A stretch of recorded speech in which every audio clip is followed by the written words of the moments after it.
लवण की एक सूत्र इकाई में जल के निश्चित अणुओं की संख्या को हम क्या बोलते हैं? क्रिस्टलन जल बोलते हैं। ये हमने कल बात कर ली थी। क्रिस्टलन जल जो है वो कॉपर सल्फेट में भी होता है, जिसके कॉपर सल्फेट का फॉर्मूला होता है CuSO4। CuSO4। और यदि इसमें क्रिस्टलन जल जोड़ दे तो जल के 5 अणु जोड़ दे तो ये क्रिस्टलन जल हो जाता है, और इसके कारण से इसका रंग जो है वो नीला हो जाता है कॉपर सल्फेट का, है ना। नहीं तो सफेद रहता है, अगर पानी हटा दे अपन गर्म करेंगे तो सफेद हो जाता है। सेम केस जो है वो प्लास्टर ऑफ पेरिस के साथ भी होता है। प्लास्टर ऑफ पेरिस के साथ कैसे होता है? प्लास्टर ऑफ पेरिस जो कि जिप्सम से बनाया जाता है। सबसे पहले जिप्सम का फॉर्मूला देखेंगे। जिप्सम का फॉर्मूला होता है, कॉपर सल्फेट का होता है CuSO4। जिप्सम का होता है calcium sulphate. CaSO4। CaSO4 .2H2O। इसमें क्रिस्टलन जल कितना है? 2 अणु हैं। क्रिस्टलन जल के कितने अणु हैं? 2 अणु हैं। तो ये किसका फॉर्मूला होता है? जिप्सम का। और जिप्सम को गर्म करके जिप्सम को गर्म करके पीओपी बनाया जाता है, प्लास्टर ऑफ पेरिस बनाया जाता है, जिससे सारी चीजें बनाई जाती है। व्हाइट कलर का पाउडर होता है पीओपी। शायद आप लोगों ने देखा भी होगा, बहुत सारी जगह यूज किए जाते हैं। किसी का अगर हाथ पैर टूटा हुआ हो तो प्लास्टर जो चढ़ता है तो वो जो लेप लगाते हैं वो प्लास्टर ऑफ पेरिस ही होता है। तो जिप्सम से कैसे बना लिया जाता है प्लास्टर ऑफ पेरिस, उसको देखेंगे अपन। रिएक्शन कैसे कैसे काम करती है, क्योंकि ये रिएक्शन बुक में नहीं लिखी हुई है। तो हम क्या करते हैं? जिप्सम को गर्म करते हैं। तो जिप्सम का फॉर्मूला लिखते हैं CaSO4। प्लास्टर ऑफ पेरिस बनाने की विधि बोल रहा हूँ, ये वाली फॉर्मूला लिखा नहीं है बुक में। 2H2। और बहुत सिंपल सा फॉर्मूला है। 2H2O है। ये क्या होगा? जिप्सम होगा। इसको गर्म करते हैं। गर्म करने का साइन कैसा बनाते हैं? ऐसा त्रिभुज जैसा बनाते हैं।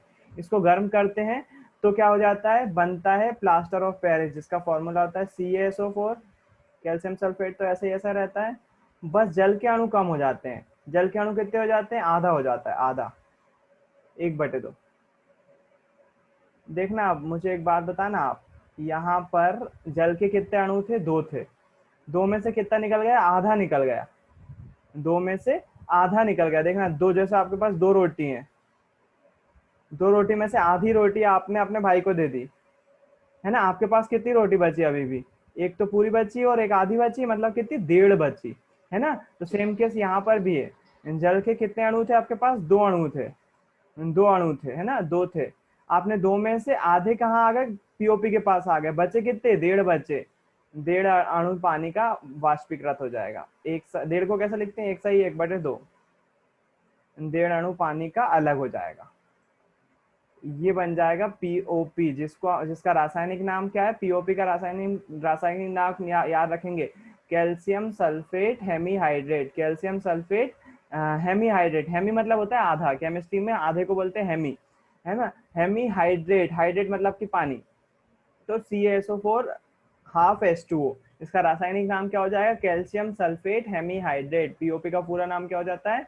कैल्शियम सल्फेट हेमीहाइड्रेट, याद रखिएगा। तो हम जिप्सम को जैसे ही गर्म करते हैं तो पीओपी बनता है, कैल्शियम सल्फेट हेमीहाइड्रेट बनता है, और साथ में जल के 1.5 अणु जो है वो निकल जाते हैं। इस प्रकार से क्या होता है? कोई पीओपी को बनाया जाता है। आपकी बुक में ये वाली रिएक्शन नहीं दिखेगी। आपकी बुक में कौन सी रिएक्शन दिखेगी?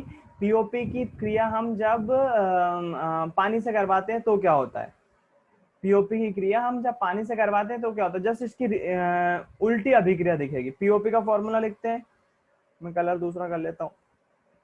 पीओपी का फॉर्मूला लिखते हैं। पीओपी का फॉर्मूला CaSO4 .12H2O। इसकी क्रिया जब हम पानी के साथ करवाते हैं, H2O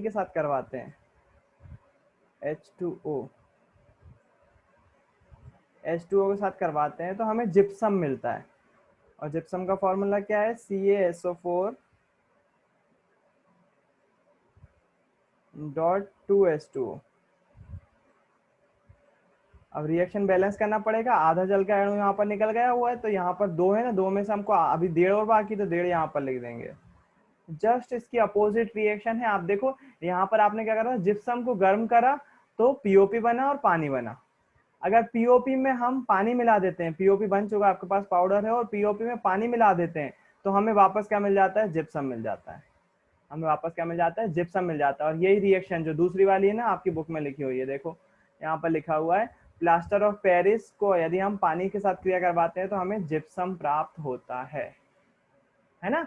तो कुछ प्लास्टर ऑफ पेरिस बनता कैसे है, जिप्सम को गर्म कर देंगे तो हमें कैल्शियम सल्फेट हेमीहाइड्रेट मिलता है। मैंने बोला था अर्ध हाइड्रेट को छोड़ देना, अर्ध हाइड्रेट मतलब हेमीहाइड्रेट ही होता है उसका मतलब, हेमीहाइड्रेट कॉमन नेम है, हेमीहाइड्रेट को याद रखिएगा।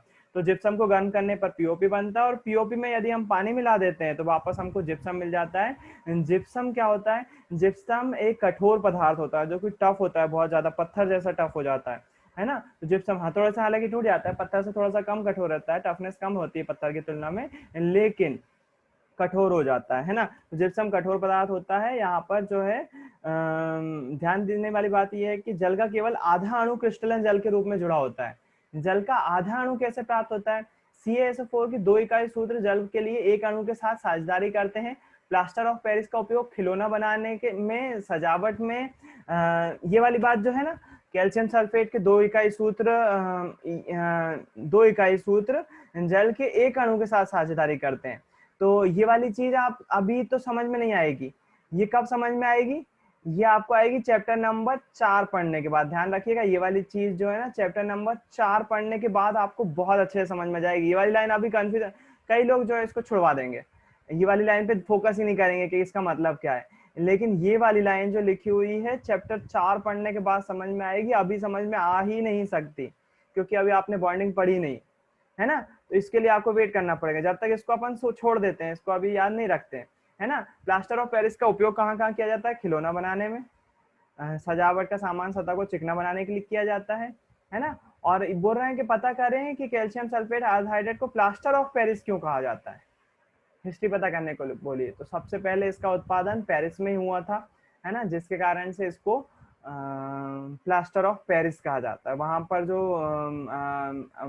जो वो होते हैं ना, घर वगैरह बनाए जाते हैं, उसमें इसका उत्पादन किया गया था, उसमें इसका यूज किया गया था सबसे पहले, इसलिए इसको प्लास्टर ऑफ पेरिस कहा जाता है। तो सिंपल सा चीज है जो कि आपको याद रखना है, ठीक है। पुरानी बुक में लिखा हुआ है प्लास्टर ऑफ पेरिस के बारे में कि इसको जो है वो पेरिस में खोजा गया था, इसलिए इसको प्लास्टर ऑफ पेरिस बोलते हैं। तो ये होगा प्लास्टर ऑफ पेरिस। अब चैप्टर का कंक्लूजन देख लेते हैं हमने क्या क्या पढ़ा हुआ है। ये पढ़ने की जगह हम वापस उसी वाली स्लाइड पे आते हैं जो आपको मैंने बताई थी। 2 मिनट में आपको सामने लाता हूँ वाली स्लाइड, चैप्टर 3। इसी स्लाइड से हम एक बार रिवीजन करते हैं कि हमने इस चैप्टर में क्या क्या पढ़ा, और आज की क्लास यहीं खत्म भी करेंगे, है ना। देखिएगा आपके सामने पूरी अभी तक जो अपन ने पढ़ा हुआ है उसके बारे में बात करते हैं। सबसे पहले हमने इस चैप्टर का नाम था आम्ल क्षारक और लवण। सबसे पहले इस चैप्टर में हमने पढ़ा आम्ल क्षारकों के सूचक क्या होते हैं। सूचक के बारे में क्या देखा, जैसे सबसे पहले लिटमस पेपर टेस्ट देखा कि लिटमस पेपर क्या होते हैं, है ना। उसके बाद हमने देखा कि प्राकृतिक सूचक क्या होते हैं, जैसे कि पत्ता गोभी का रस, हल्दी, ये प्राकृतिक सूचक हैं। उसके बाद हमने बात करी गंधीय सूचक क्या होते हैं, तो उसमें गंध के बेस पर कुछ सूचक होते हैं, जैसे कि प्याज का रस, लौंग का रस, है ना, लौंग का तेल और वेनिला एसेंस, ये सभी क्षारक के प्रति होते हैं, है ना। और उसके बाद एक इसमें जनरल नॉलेज की बात भी आई थी कि जो लिटमस विलयन होता है वो कहाँ से प्राप्त किया जाता है, वो लिचन नामक पौधे से प्राप्त किया जाता है। ये चीजें आई थी, सूचक के बारे में हमने देखा था। और ये लिटमस पेपर को कैसे रंग बदल देते हैं, अम्ल जो है वो कौन से लिटमस पेपर को कैसा करता है, अम्ल कौन से लिटमस पेपर को कैसा करता है, नीले को लाल। हाँ, और क्षारक क्या करते हैं, लाल को नीला कर देते हैं, है ना। तो वो लिटमस पेपर चेंज कर देते हैं रंग। उसके बाद हमने देखा कि ये हमने सूचकों के बारे में देखा, इसके बारे में डेफिनेशन पूछी जा सकती है आपसे, और कुछ सूचकों के नाम पूछे जा सकते हैं। गंधीय सूचक क्या होते हैं, गंधीय सूचकों के नाम पूछे जा सकते हैं, छोटा क्वेश्चन आ सकता है इस तरह का, है ना। प्राकृतिक सूचक क्या होते हैं, घर में उपस्थित कोई 2 प्राकृतिक सूचकों के नाम बताइए। तो हल्दी एक बहुत अच्छा उदाहरण है, और एक उदाहरण और क्या ले सकते हैं, लाल पत्ता गोभी का रस, है ना। लाल पत्ता गोभी का रस भी जो है वो प्राकृतिक सूचक की तरह काम करेगा। तो ये भी आपसे पूछे जा सकते हैं, बहुत आसान से क्वेश्चन रहते हैं। उसके बाद अम्ल क्षारक के रासायनिक गुणधर्म समझाइए। तो सबसे पहले देखा हमने अम्ल क्षारक की धातु के साथ अभिक्रिया। धातु के साथ अभिक्रिया करने पर हमने देखा कि अम्ल हो या क्षारक, दोनों ही धातु के साथ अभिक्रिया करने पर लवण और जल बनाते हैं। हमने किसकी अभिक्रिया देखी थी? जिंक की अभिक्रिया पहले तो अम्ल के साथ देखी, H2SO4 के साथ देखी, तो जिंक सल्फेट और हाइड्रोजन गैस बनी थी। फिर उसके बाद क्षारक की अभिक्रिया करवाई, जिंक के साथ थी। कौन सा क्षारक लिया था? NaOH लिया था। जिंक की क्रिया NaOH के साथ करवाते हैं तो सोडियम जिंकेट बनता है और हाइड्रोजन गैस निकलती है दोनों ही केस में। मैंने आपको बताया था कि धातु के अम्ल के साथ अभिक्रिया करवाओ तो बहुत सारी रिएक्शन बन सकती है, लेकिन धातु की क्षारकों के साथ अभिक्रिया करने पर हाइड्रोजन गैस देना बहुत कम में पॉसिबल हो पाता है, इसलिए सोडियम जिंकेट का फॉर्मूला याद करने के लिए बोला था, Na2ZnO2, है ना, सोडियम जिंकेट का फॉर्मूला था वो। फिर उसके बाद हमने देखा कि अम्ल एवं धातु कार्बोनेट। धातु कार्बोनेट क्या होते हैं? धातु कार्बोनेट यानी कि कार्बोनेट का फॉर्मूला होता है CO3। धातु कोई सी भी लगा दो, कैल्शियम कार्बोनेट हो सकता है, सोडियम कार्बोनेट हो सकता है ना। हमने कौन सा लिया था? सोडियम कार्बोनेट लिया था। और धातु हाइड्रोजन कार्बोनेट, इसको क्या बोलते हैं? सोडियम बाइकार्बोनेट, सॉरी, धातु बाइकार्बोनेट भी बोलते हैं। उदाहरण के लिए बस क्या लग जाता है? कार्बोनेट के आगे एक हाइड्रोजन लग जाता है बस, है ना। तो जब भी हाइड्रोजन लग जाता है तो उसमें बाइकार्बोनेट भी बोल सकते हैं हम, जैसे सोडियम बाइकार्बोनेट, कैल्शियम बाइकार्बोनेट, है ना, ये सारे बाइकार्बोनेट भी कहलाते हैं, हाइड्रोजन कार्बोनेट भी कहलाते हैं। जब इसके साथ अभिक्रिया करवाई थी हमने तो हमने देखा था कि कार्बन डाइऑक्साइड गैस निकलती है ना, लवण बनता है, कार्बन डाइऑक्साइड गैस निकलती है और पानी भी बनता है। ये तीन चीजें बनती थी इसमें, ठीक है। फिर उसके बाद देखा हमने धातु कार्बोनेट और धातु हाइड्रोजन कार्बोनेट। हाइड्रोजन कार्बोनेट के साथ भी वैसी रिएक्शन थी, आपने देखा होगा उस पेज में, आपको शायद माइंड मैप में याद होगा, इस पेज में आपको नीचे दो रिएक्शन आई थी और यहाँ पर एक डायग्राम बना हुआ था, है ना। तो धातु कार्बोनेट और धातु हाइड्रोजन कार्बोनेट के साथ की रिएक्शन थी वो, जिसमें लवण, पानी और कार्बन डाइऑक्साइड गैस बनती है।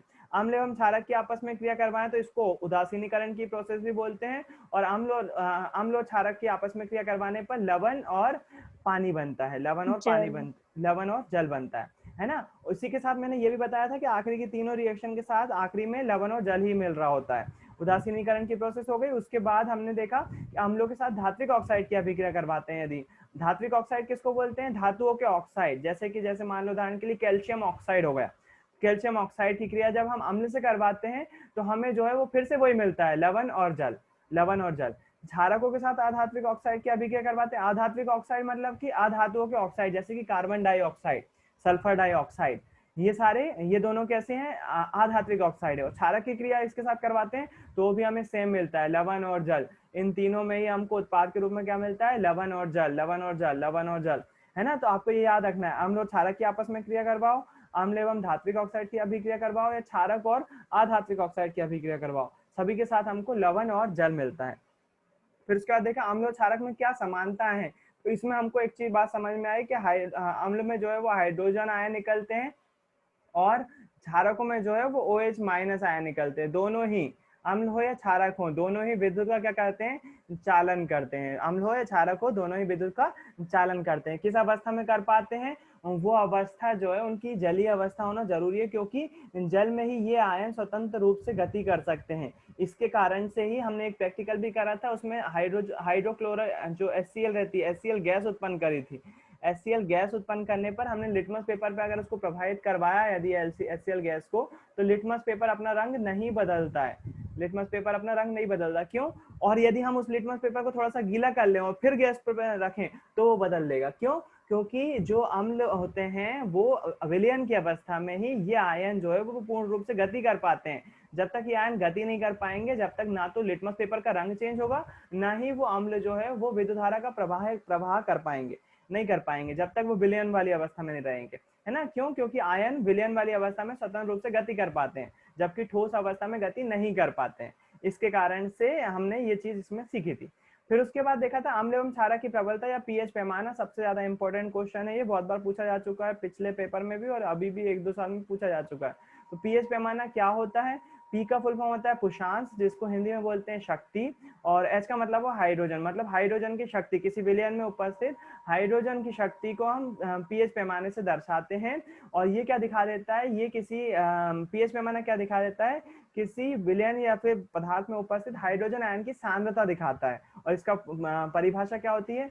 पीएच पैमाना किसी पदार्थ में उपस्थित हाइड्रोजन आयन की सांद्रता का ऋणात्मक लघुगणक होता है। मतलब पीएच बराबर से -log of H plus ion bracket में, है ना। और ये कितने कितने तक होता है? 0 से लेकर 14 तक का पैमाना होता है। 7 यदि किसी पदार्थ का पीएच है तो वो उदासीन हो जाएगा, उसका ना ज्यादा वो ना अम्लीय होगा ना क्षारीय होगा। अम्लों में कौन सा आयन होता है, प्लस H+ आयन होता है, और क्षारकों में OH- आयन होता है। तो हमने वो पैमाना बनाया था जिसमें इस पैमाने से हमको पता चल जाता है कि अम्लों में OH आयन भी होता है लेकिन उसकी मात्रा कम होती है, और अम्लों में H+ आयन की मात्रा ज्यादा होती है। इसका उल्टा यदि क्षारकों में बात करें तो OH आयन ज्यादा होता है, H+ आयन कम होता है ना। दोनों में दोनों ही पाए जाते हैं, बस छानता की बात है कि किसमें कौन सी मात्रा ज्यादा होती है। तो 0 से लेकर 6.9 तक, 0 से लेकर 6.9 तक अगर पीएच आता है तो वो सारे अम्ल होते हैं, और 7.1 से 14 तक यदि पीएच आता है तो वो सारे क्षारक होते हैं, वो सारे क्षारक होते हैं, है ना। और 7 हो यदि किसी का तो वो उदासीन विलयन होता है। जब उदासीन विलयन का उदाहरण है पानी। तो ये सब हमने पीएच पैमाने के बारे में देखा। और आखिरी टॉपिक देखा हमने लवणों के बारे में कि लवण कितने होते हैं, क्या होते हैं, और उनके बनाने की विधियां और उनके उपयोग देखे। तो सबसे पहले देखा सोडियम हाइड्रोक्साइड, जिसका फॉर्मूला होता है NaOH। सोडियम हाइड्रोक्साइड कैसे बनाया जाता है, सिंपल से नमक का अपघटन करवा के NaCl के इसको क्या करते हैं, पहले पानी में घोलते हैं, और पानी में घोलने के बाद इसका क्या करवाते हैं, अपघटन करवाते हैं, विद्युत अपघटन करवाते हैं। तो क्लोरीन गैस निकलती है और हाइड्रोजन गैस निकलती है, और क्या बनता है, NaOH बनता है ना। सबके हमने उपयोग देखे हैं बाकायदा एक एक करके। उसके बाद देखा विरंजक चूर्ण। तो विरंजक चूर्ण कैसे बनता है, विरंजक चूर्ण बनता है बुझे हुआ चूना CaOH का होल ट्वाइस पर क्लोरीन गैस प्रभावित करने पर, CaOH का होल ट्वाइस पर क्लोरीन गैस प्रभावित कर देते तो विरंजक चूर्ण प्राप्त होता है, CaOCl2। CaOCl2 विरंजक चूर्ण यानी कि ब्लीचिंग पाउडर। इसके उपयोग देखे थे हमने, जो है वो प्रसाधन में किया जाता है, मतलब सौंदर्य प्रसाधन में किया जाता है, पानी को स्वच्छ बनाने में किया जाता है, स्विमिंग पूल को स्वच्छ बनाने में किया जाता है, रोगाणुनाशक के रूप में किया जाता है। ये सारी चीजें देखी। बेकिंग सोडा, जिसका नाम है सोडियम हाइड्रोजन कार्बोनेट, और सोडियम हाइड्रोजन कार्बोनेट को ही सोडियम बाइकार्बोनेट भी बोल सकते हैं, जस्ट अभी बताया मैंने, सोडियम बाइकार्बोनेट। खाने के सोडा को बनाने के लिए उन्होंने 3 चीजें ली थी, 4 चीजें मैंने बताया होगा कल आपको, है ना। तो वो 4 चीजें कौन कौन सी थी, कोई मुझे बताएगा 4 चीजें कौन कौन सी थी। एक तो अमोनिया, NaCl, हाँ NaCl, H2O H2O, plus CO2 CO2, और अमोनियम अमोनिया। हाइड्रोक्साइड। बहुत अच्छे, अमोनिया था, है ना, हाँ, केवल सिर्फ अमोनिया। था। फिर उसके बाद जो बन रहा था वो बन रहा था अमोनियम क्लोराइड, और अमोनियम क्लोराइड के साथ साथ जो है वो हमें सोडियम बाइकार्बोनेट भी मिल रहा था। तो ये हमने देखा था बेकिंग सोडे में। फिर उसके बाद करी थी बात धावन सोडे की। तो धावन सोडे का फॉर्मूला यहाँ पर नहीं लिखा हुआ है, उसका फॉर्मूला होता है Na2CO3 CO3 डॉट 10H2।